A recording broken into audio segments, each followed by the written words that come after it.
kita lihat ini yang mungkin Indonesia, kearifan lokal Indonesia. Tapi apakah ini yang sekarang ini mereka buat ini Kampung Naga dekat Garut sana, mereka hidup tidak hanya di kawasan itu sendiri, tapi tidak hanya memelihara lingkungan di mana ada tapak rumahnya dan halaman dan lain-lain, tapi juga dalam tapak yang lebih luas. Jadi mereka jaga hutannya, mereka punya sawah, mereka bisa hidup dalam kawasan yang mereka jaga gitu ya, di kawasan naturalnya. Terus kemudian populasi juga mereka jaga, begitu ada kelebihan populasi kalau nggak salah orang harus keluar gitu.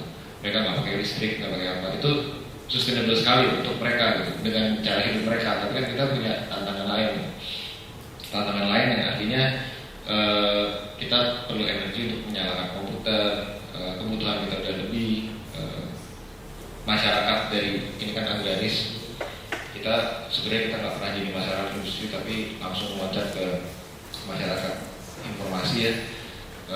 Makanya industri kita nggak pernah pick up, dan salah satunya itu ada missing link sebenarnya di situ. Tapi itu ini lain topik lain. Tapi ini menunjukkan bahwa secara tradisional kita sudah punya kearifan lokal gitu. Kita bisa lihat sendiri rumah-rumah, dari kita bisa refleksikan lah dari rumah, kita lihat dari rumah adat cara orang hidup gitu ya. Kenapa rumah panggung? Karena memang sebagian tantangan di daerah tropis seperti kita, kalau di generalisir tuh ya sekarang kalau kita lihat di kota-kota di Indonesia tuh banjir. Kalau ini rumah agak diangkat untuk melindungi dari binatang buas, tapi juga dari sisi ventilasi juga sangat baik gitu kan. Mungkin yang sering dengar juga Pak Yori Antar tuh yang di Wairebo itu kan tipologi rumahnya juga beda, karena memang tempat dan iklimnya juga beda.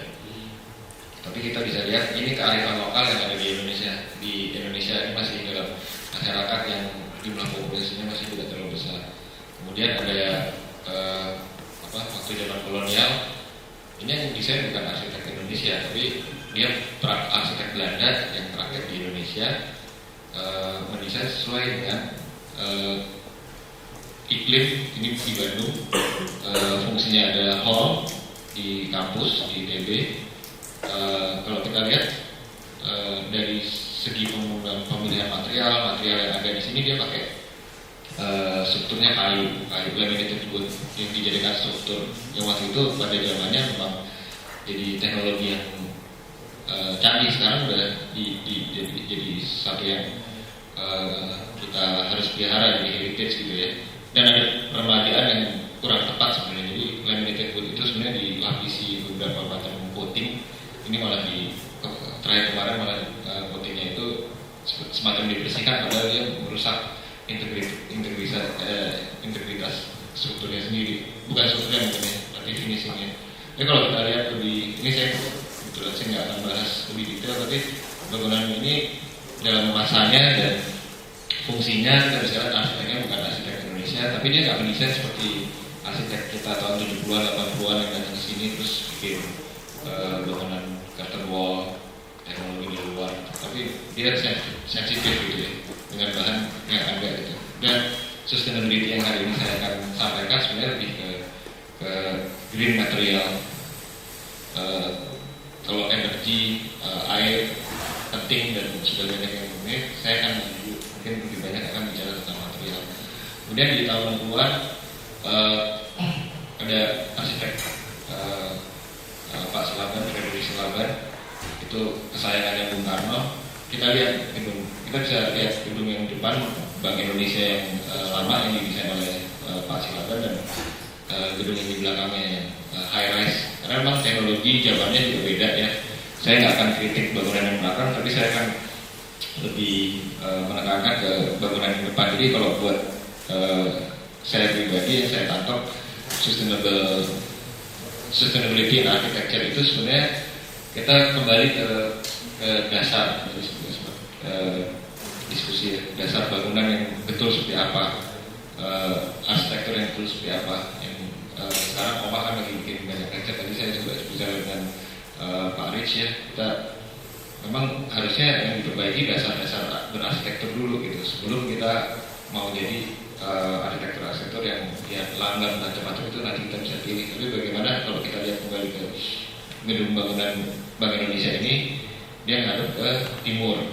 Oleh karena itu bagian timurnya matahari di Indonesia tuh di Jakarta ya, di Katolik tuh hampir 12 jam lah sepanjang tahun. Makanya desain pasifnya sendiri, desain bangunannya sendiri itu merespons terhadap apa yang terjadi di. Nah kalau kita lihat bangunan-bangunan modern yang sekeliling ya, begitu ada teknologi AC, teknologi lift, mereka menganggap remeh hal tersebut gitu. Jadi begitu orang ini apa yang arsitek desain, dia akan bisa mendinginkan gitu kasarnya.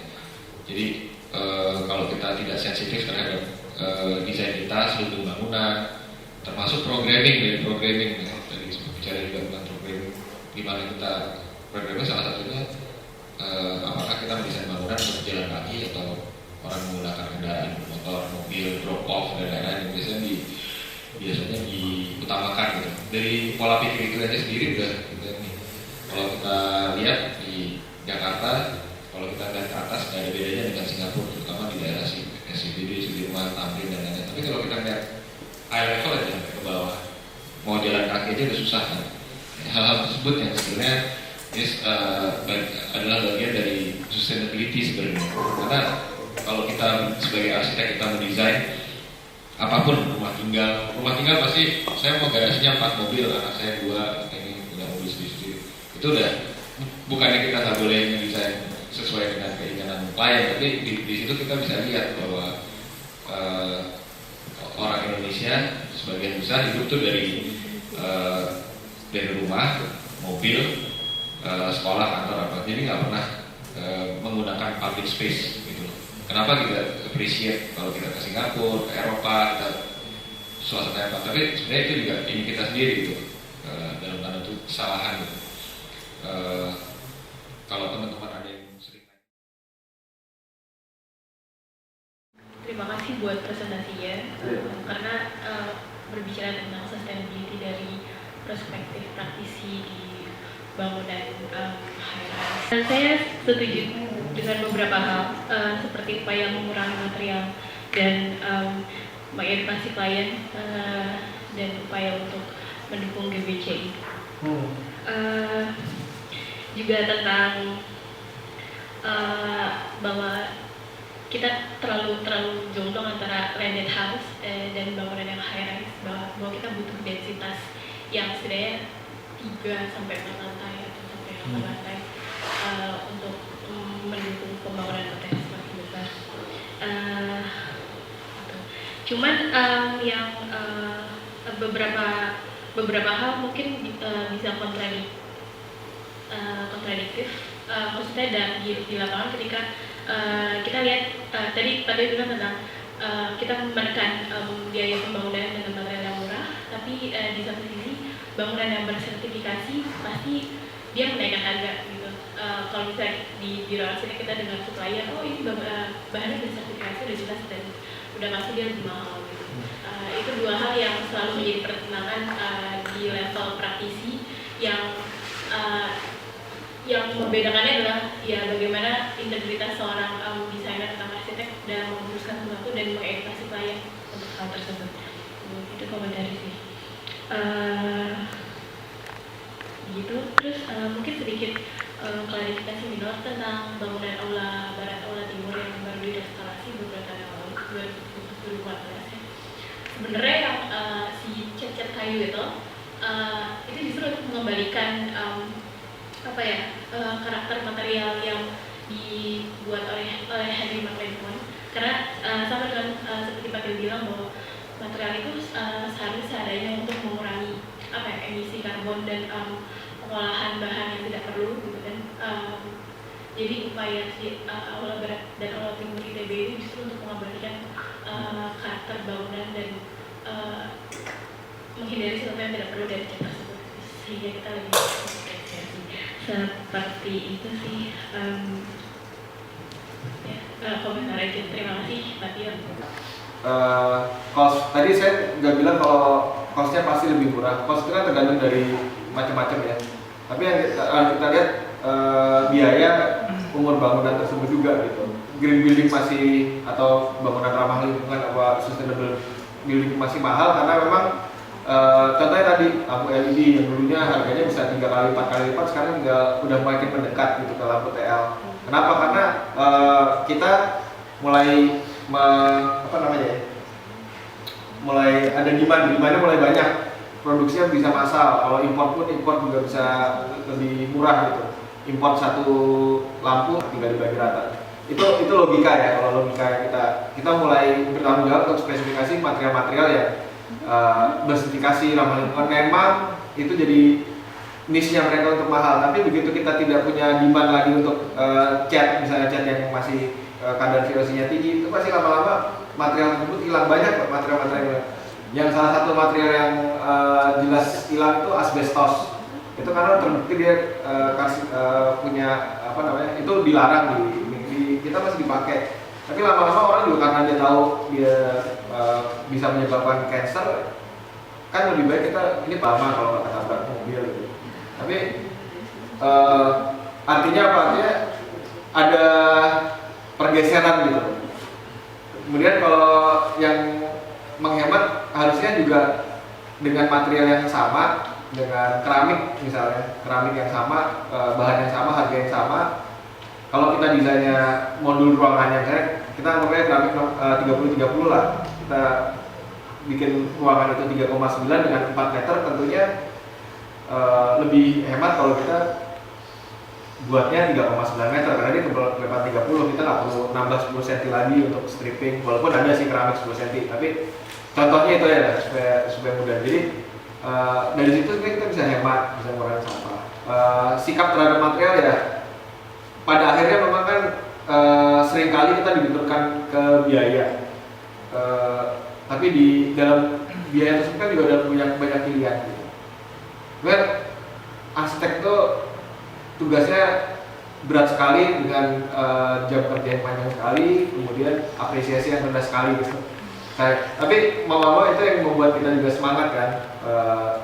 Gimana triknya supaya bangunan tersebut nanti nyaman. Nanti kalau misalnya bangunan tersebut nggak nyaman, mereka juga marah-marah membandingkan kita juga kita kena.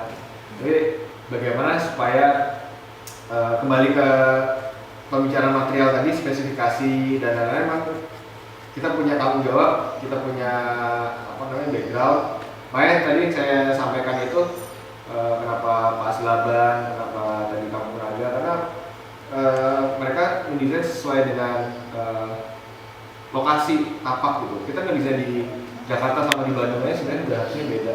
Di Bandung sama di Lembang juga beda. Bandung Utara sama ini, terus Jakarta sama di Ancol sama di sini di Puri, di Bali mungkin beda gitu. Mungkin juga sama. Kita harus set itu. Kalau yang klarifikasi aula barat aula timur ya terima kasih. Mungkin ada beberapa informasi yang memang harus didiskusikan lebih lanjut, tapi klarifikasinya sih saya terima.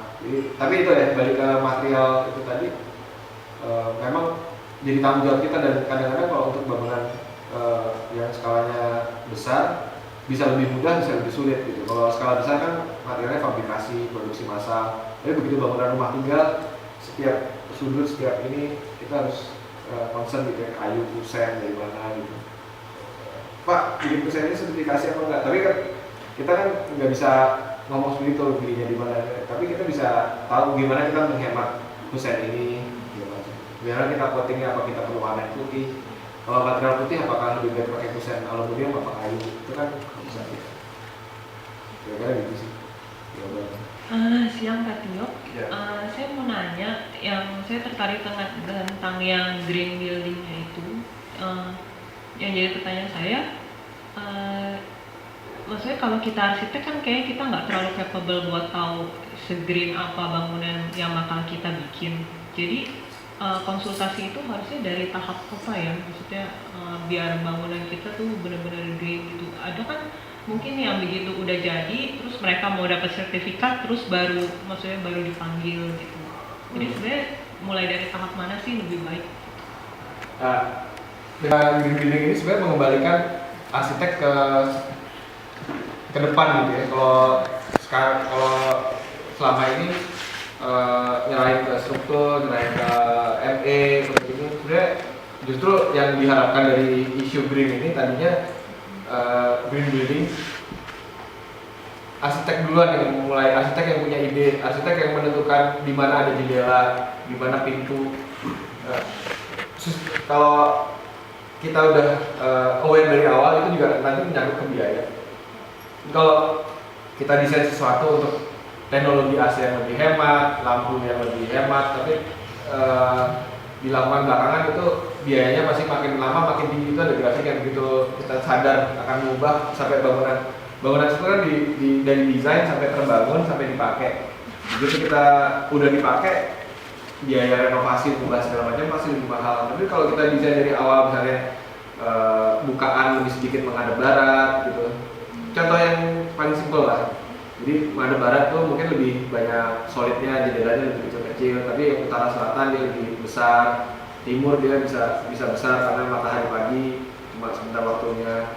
Jadi kalau pertanyaan itu, kalau pernyataannya adalah arsitek tidak mengetahui semuanya, itu mungkin benar juga, tapi arsitek bertanggung jawab terhadap keseluruhannya, termasuk bagaimana nanti engineer ME struktur itu merancang, karena kita menempatkan arsitek sebagai leading profession sebenarnya di bangunan gedung ya. Kalau kita bikin jembatan lain lagi, gitu.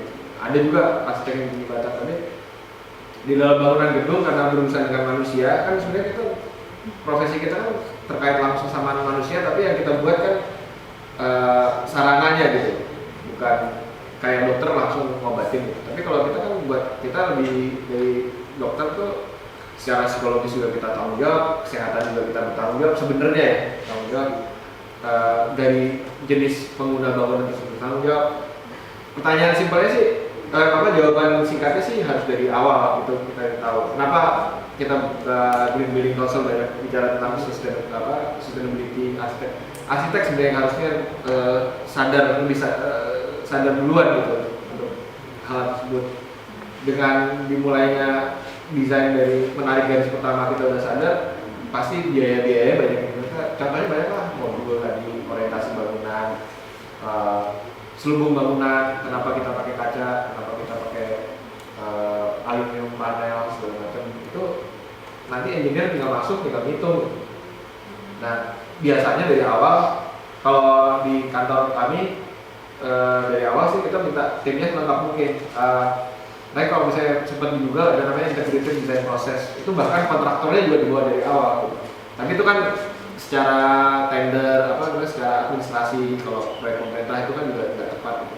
Tapi idealnya itu semua termasuk operator. Kayak tadi kan saya singgung juga tentang kalau ada yang pernah desain hotel, rumah sakit, itu pasti operatornya mulai dari awal. Kenapa? Karena mereka akan bayar listriknya, mereka akan bersihin, mereka akan operasional gitu. Itu semua proses di desain, dirancang karena kita masih simulasi, kita bikin simulasi gitu. Kalau udah terbangun ya udah, kita namanya jadi perbaikan, inovasi banyak sih. Dan kita juga selalu di ujung-ujung pas konstruksi juga pasti sering yang mengalami, wah ini salah nih, sebenarnya harusnya ada jendela di sini, harusnya ada apa di sini, harusnya ada gutter di sini, kalau enggak dia meluap. Jadi kalau pertanyaan singkat apa jawaban kita ya dari awal udah ikut semua gitu. Bahkan konsultan ME struktur sustainability consultant yang benar bukan untuk sekarang banyak tuh konsultan dari luar Indonesia yang checklist aja, oh kamu harus pakai ini, kacanya harus ini, lampunya harus LED, ininya harus AC-nya harus ini. Itu checklist aja, dia masuk belakangan yang kamu bilang itu. Tapi kalau dia masuk dari awal, dia akan bilang, oh sebaiknya parkirnya seperti ini, landscape-nya gimana supaya bisa menampung air. Sebenarnya bukan tentang benar salah yang kita lakuin aja kan. Iya. Bukan benar salah, emang karena arsitektur kan sebenarnya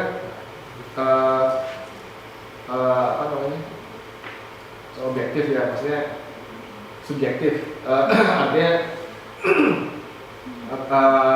kita harus bisa kasih reasoning gitu. Kecuali kalau kita copy paste gitu, saya mau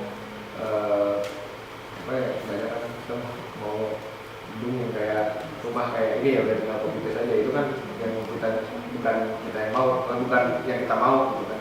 Tapi kalau proses dari awal udah bener, proses dari awal sudah sesuai gitu ya, itu pasti arsitekturnya juga pasti kan beda gitu. Kan rumah di sini sama rumah pojok juga harusnya beda kan. Ada lagi?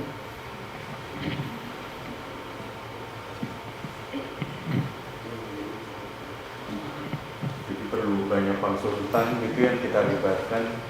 Kalau nggak banyak konsultan yang dilibatkan pun kita sebagai arsitek kita harus cari tahu lah, sebagai kalau kita mau buat bangunan yang sustainable ramah lingkungan, makanya dengan adanya sertifikasi atau rating itu kan sebenarnya itu alat komunikasi apa sih yang harus saya lakuin gitu.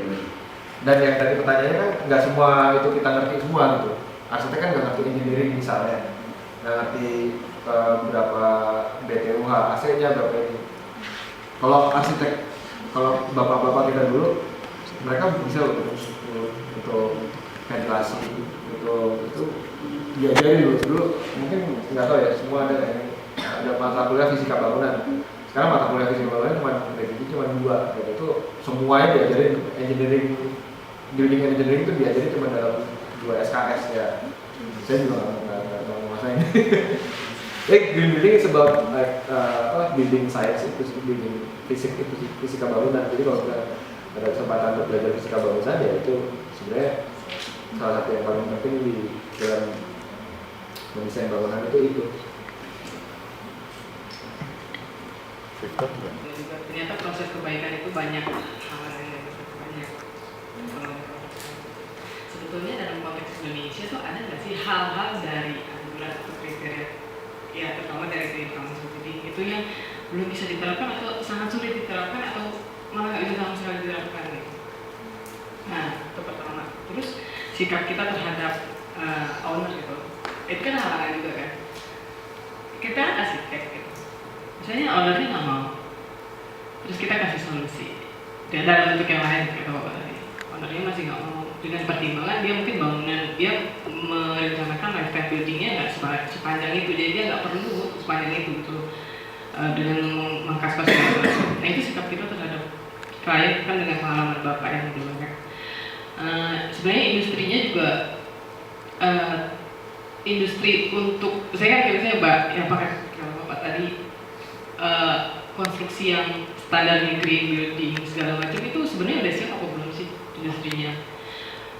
Yang terakhir mengenai green building, yang saya tahu, yang saya pahami green building memang mengarahkan terus juga salah satu mungkin controller, tapi juga ada sebuah predikat gitu kan, predikat ini dia bersertifikasi gitu.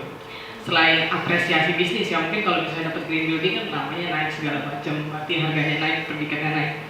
Nah keuntungannya dapat predikat itu apa sih selain apresiasi itu? Terima kasih. Pertanyaan pertama, saya kurang jelas, maksudnya ada yang nggak bisa diterapkan atau gimana? Iya dalam konteks Indonesia, di Indonesia. Makanya gini, makanya kenapa kita bikin Green Building Council di Indonesia, karena supaya kita yang tahu. Contohnya simpelnya gini, Indonesia sama Singapura secara lokasi kan Singapura Utara, jangan Singapura sama Indonesia, Singapura sama Jakarta luasnya hampir sama. Lokasinya dia di utara, kita di selatan, dia paling orientasi utara selatannya gitu ya. Tapi tantangan dia apa gitu? Kalau di Jakarta tuh dibangun di atas flatland misalnya apa sih, ini banjir, kawasan banjir. Dari zaman Belanda dulu ada fotonya saya di Facebook saya. Sinyo Belanda tuh kebanjiran. Dari dulu emang gitu, karena apa? Karena emang kita lebih rendah dari ini, dan Belanda datang dengan teknologi. Singapura nggak punya masalah itu. Kemarin memang pernah sempat setahun hujan karena climate change dan lain, Orchard Road banjir. Tapi dia nggak punya masalah itu.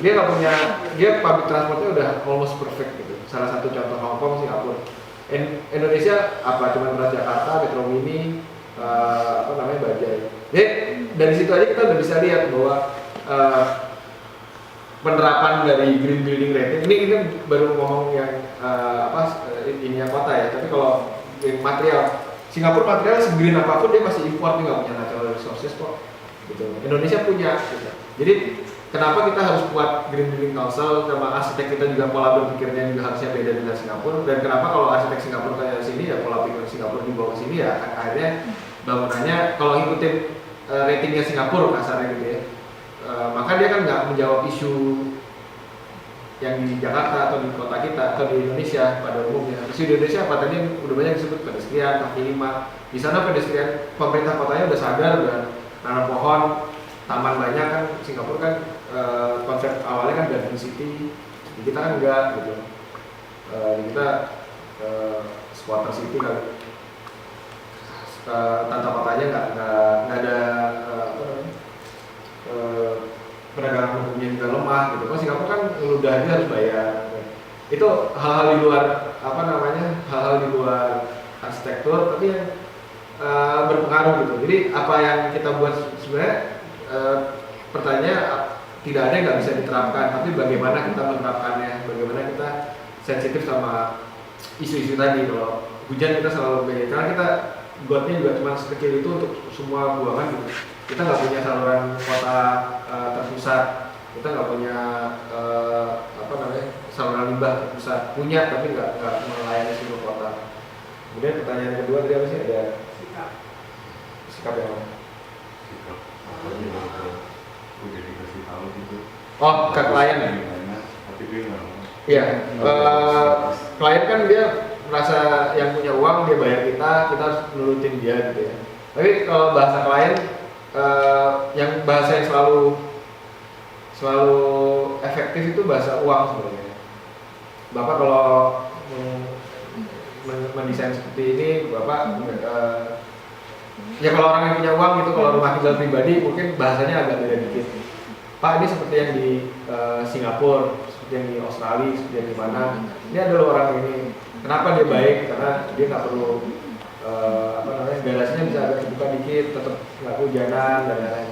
Jadi kita harus melihat juga nggak diajarin sih di arsitektur, tapi gitu kita lihat ketemu klien. Kalau Pak Danis ini saya prinsipal kita bilang kalau kita punya hubungan baik dengan klien itu 50% pekerjaan sudah selesai.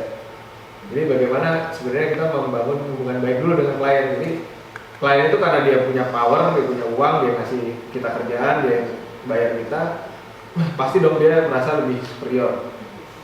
Klien juga macam-macam, ada yang langsung, ada yang saya bayar langsung, ada yang itu direktur saya, kamu urus sama dia. Itu pasti juga sikapnya beda. Klien kan macam-macam juga levelnya, ada yang langsung manajernya, arsiteknya, yang rapat mingguan belum tentu yang punya proyek gitu. Tapi kalau rumah tinggal kan langsung personal. Jadi kalau pengalaman saya sih dengan klien jaga hubungan baik dulu. Kalau emang udah nggak bisa ya akhirnya kita bekerja sebagai ya bukannya kita terus apa adanya apa ya, tapi yang menurut kita baik dan apa yang dia minta ya kita harus ketemu gitu, harus dipertemukan gitu. Terus mungkin agak bingung tapi prinsipnya kalau kita udah hubungan baik dengan klien tuh 50% pekerjaan udah selesai, karena kita mau komunikasi apa gitu lebih mudah. Dia nggak setuju pun kita masih bisa ngomong gitu. Kalau dia udah nggak setuju enggak, ya sudah. Ada sih kita klien yang susah sekali, itu pasti ada lah beberapa proyek yang akhirnya nyalain ini terus gitu, nyalain arsitektur dan lain-lain. Pasti ada. Jadi yang penting komunikasi. Kalau misalnya klien tersebut komersial, pasti bahasanya bahasa uang. Kalau dia pribadi, ya mungkin dibawa ke personalnya dia. Misalnya dia senang main musik, senang apa, itu pasti kita bisa nemuin celahnya. Terus tadi apa ya? Ada 4 ya tadi. Yang ketiga apa? Oh, industri ya. Industri lokal kita sebenarnya industri lokal kita kan nggak tumbuh karena banyak barang impor juga. Jadi ada macam-macam sih. Ada industri yang kalau equipment AC kita udah nggak bisa ngomong lah, itu pasti kebanyakan impor lah. Ada yang diproduksi di sini. Yang kita harus aware lokasi pabriknya, mereknya bisa apa aja, Holcim, bisa Toto, tapi dia punya pabrik di sini. Itu pasti lebih ramah lingkungan lah kalau tadi kita lihat distribusi segala macam itu. Kalau kalau kita lihat yang merek yang terkenal itu ramah lingkungan. Terus juga ada kalau pernah dengar yang nama almarhum Romo Mangun kan arsitek. Dia selalu berusaha bangunan dia lebih mahal karena dia lebih menghargai tukang yang punya craftsmanship tinggi. Itu yang juga jarang kan, dia bikin dia nggak cuma bikin gereja sama kemarin, tapi bikin kantor, bikin apa. Tapi dia selalu memakai bahan-bahan yang tidak produksi massal.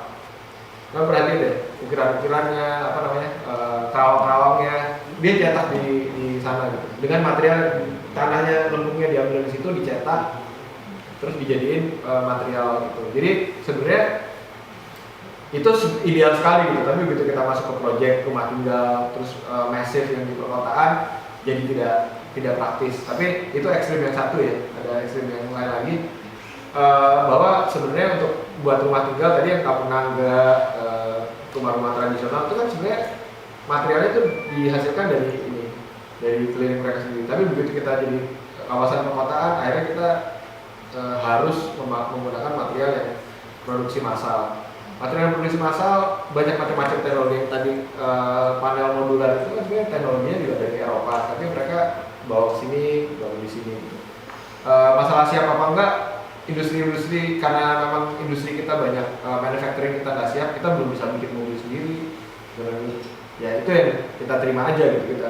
Paling kita lihat apakah kalau saya ketemu supplier, saya tanya, oke ya aluminium panel sebenarnya banyak impor sih, cat gitu. Kamu punya nggak pabrik di sini? Gitu. Kalau punya pabrik di sini, cat apa yang diproduksi di Indonesia? Oh kalau cat ini kita nggak produksi di Indonesia ya, mungkin itulah di situ kita mulai punya sikap. Gitu. Tapi cat yang di Indonesia belum ramah lingkungan, nah itu kan jadi dilematis lagi gitu kan. Ya memang hidup itu pilihan, arsitek itu pilihan. Oh iya, keunggulan predikat. Kalau di negara lain ada yang diwajibkan, ada yang dapat insentif. Dulu Singapura waktu pertama kali menerapkan ya, begitu dapat predikat platinum, arsiteknya juga dapat duit, cashback. Developernya dapat berapa ini, dapat KLB dan lain-lain. Kalau buat saya sih rating itu ya nggak wajib, nggak harus, tapi itu sebagai alat komunikasi yang baik gitu. Jadi kita klaim dan paling tidak dalam mendesain kita tahu apa aja sih yang kita bukan sebagai checklist, tapi upaya apa sih yang kita lakukan supaya bangunan ini hemat energi, hemat air, dalam proses pembangunannya sampahnya berkurang, orangnya lebih sehat. Kalau buat saya sih rating itu sebenarnya alat komunikasi gitu. Kalau sekarang memang tadi yang disebut, kalau di Indonesia sih nggak ada insentif apa-apa kecuali prestige, branding dan lain-lain. Saya juga ikut jadi juri penghargaan efisiensi energi nasional. Itu nggak cuma untuk gedung, tapi untuk industri juga, pabrik. Mereka ada yang takut ikut. Kalau saya kalah malah saya di ini gitu. Jadi bukan yang insentif malah disinsentif. Kalau kalah malah saya dipecat gitu kasarnya gitu dari pekerjaan saya. Karena kalah, padahal dia bukannya kalah karena apa yang dilakukan jelek, tapi ada orang lain yang melakukan lebih baik gitu kan konyol gitu. Kembali ke itu, rating itu selain prestis dan itu ya sebenarnya itu alat komunikasi sih. Apalagi kalau kita jual apartemen, jual kantor gitu. Green building ini bangunan saya green karena hemat energi 30%. Bapak kalau tinggal di sini sick leave-nya berkurang gitu. Itu semua nanti harus dibuktikan gitu. Harus ada pembuktian kan? Jadi setiap berapa tahun itu harus itu. Ada yang waktunya untuk rating kalau dari green building council sih 3 tahun berlakunya. Jadi itu ada orang datang. Nah, ada kalau di peraturan itu ada namanya SLF, sertifikat layak fungsi. Jadi tiap 5 tahun itu harus diperpanjang. Itu tuh peraturan daerah ya, peraturan nasional bahwa di bangunan tersebut gedung semua dari safety, security, termasuk green itu udah masuk ke dalam sertifikat layak fungsi itu. Kalau di luar negeri ada namanya rating. Kalau kita ada 2 rating kan, new building sama existing building. Existing building itu bagaimana bangunan yang udah ada kita retrofit, kita renovasi, dan pengoperasiannya. Ada rating yang melihat selama jangka waktu 1 tahun apakah terjadi improvement. Dan dari green building itu juga untuk tahu, kita kan nggak pernah tahu. Salah satu syaratnya, salah satu poin ya, masang meteran. Kita nggak pernah tahu kalau kita bayar air gitu kalau mahal, tapi kita nggak tahu di mana bocornya gitu.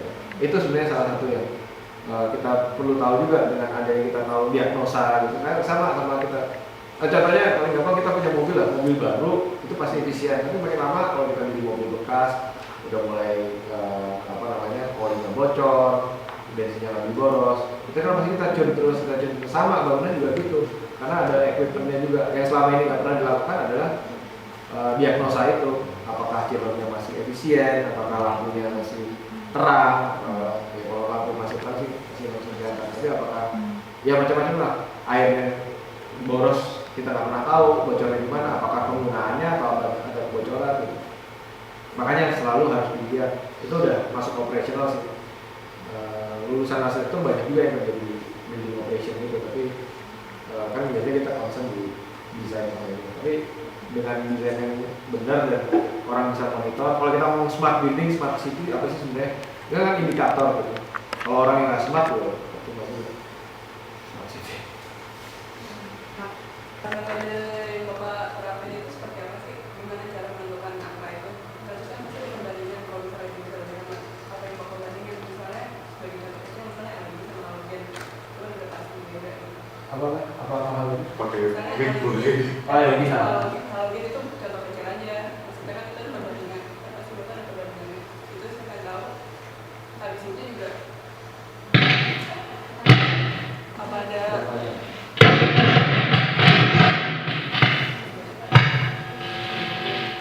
Bisa? Terus sama metodenya itu misalnya Bapak hitungnya sebelum desain, sebelum konstruksi atau setelah konstruksi. Ya tadi kan lebih setelah konstruksi ya.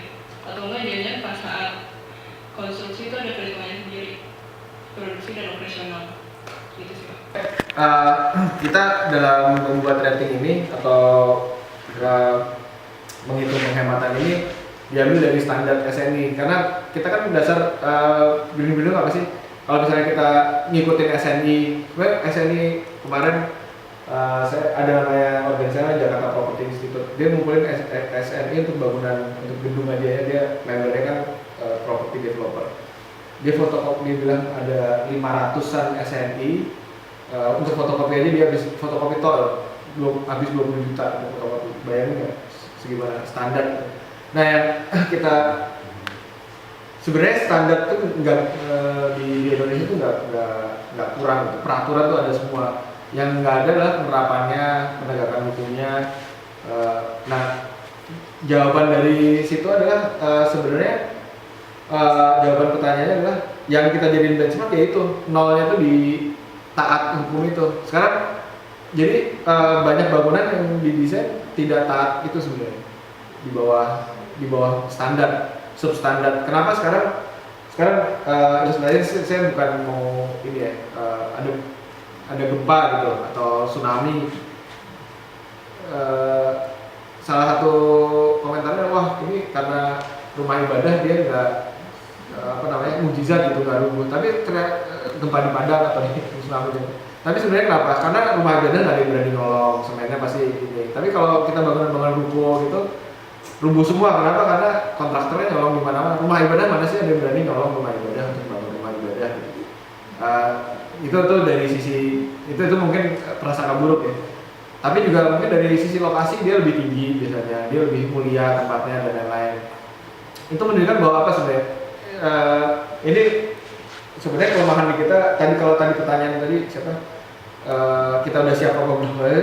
Ada benarnya juga bahwa sebenarnya kalau PU ngomongnya sebagai penanggung jawab konstruksi seluruh Indonesia, dia harusnya ngomongnya standar bangunan di Indonesia itu harus minimal 0 sama dulu semua. Sama artinya dia harus taat hukum gitu. Kalau besi sekian ya harus sekian gitu. Itu. Nah, jawaban dari pertanyaan itu hematnya itu kita mengambil benchmark dari itu, dari standar. Standar ada standar koefisien energi kalau kita ambil dari situ. Untuk bangunan kantor sekarang masih 250, OTTV juga ada standarnya 45, ini bisa hemat sekian. Nah itu semua bisa dihitung gitu. Hitungannya kembali lagi arsitek mungkin sekarang udah nggak pinter ngitung itu, tapi semuanya itu bisa dihitung. Benchmarknya dari standar itu, nolnya itu dari standar sebenarnya. Jadi makin PU menaikkan standarnya, SNI-nya diubah, maka penghematannya akan lebih kecil lagi gitu. Tapi begitu standar kita buruk, maka penghematan akan lebih baik gitu. Apalagi kalau yang substandard itu masih banyak sekali bangunan-bangunan substandard yang tidak pakai, yang IMB diterapkan dengan disiplin sebenarnya diterapkan dengan benar tuh ya. Sebenarnya di Jakarta suka atau tidak suka ya. Ada daerah-daerah yang dalam IMB dia nggak lihat secara kehandalan bangunan, tapi dia ngeliat desainnya, ngeliat pagernya harus punya ukir-ukiran karena dia budayanya itu nggak salah, tapi juga kehandalan bangunannya kadang-kadang nggak dilihat. Jawaban singkatnya standarnya penghematan persentase segala macam itu dari SNI. Tadi kan juga bisa tuh bandingin lampu halogen sama lampu LED kenapa hematnya sekian. Itu kan karena ada benchmarknya. Itu sebenarnya pertanyaan bagus sih. Kalau ada orang yang presentasi, wah saya hemat 50%, Bapak 50% dari mana gitu? Dari yang boros atau dari standar yang tinggi gitu. Tapi kalau building council kita pakai standarnya SNI atau permen atau perda gitu ya. Minimal bangunan harus punya OTCV 45, 35